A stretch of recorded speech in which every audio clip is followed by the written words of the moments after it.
दीपालीचं जे काही आम्हाला कट करून जे बघायला मिळतं त्यावरून आम्ही काही अंदाज बांधतो.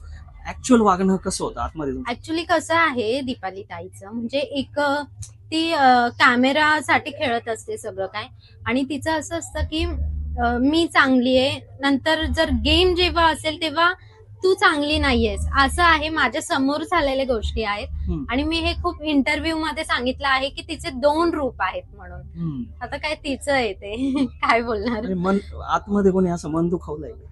नाही, मन नाही दुखवलं माझं. मी अशी आहे, मला भांडायला आल्यावरती मी नाही सोडत असं आहे. पण माझ्याशी कोण भांडतच नव्हतं आतमध्ये. आता ज्यावेळेस तू बाहेर निघली होती, पर्सनली मला पण खूप वाईट वाटलं. मला वाटलं होतं की तू कमीत कमी 50-60 दिवस तरी कमीत कमी टिकशील तिथं, कारण नाही, पण माझा स्वतः माझा निर्णय होता तो की मला बाहेर यायचंय म्हणून. हो, ठीक आहे. तर फायनल विजेता कोण असू शकतो? एक नाव काहीतरी.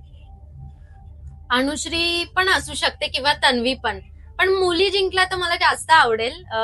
दोघींपैकी कोणीही जिंकू दे, पण मुलगी जिंकू दे, आवडेल मला.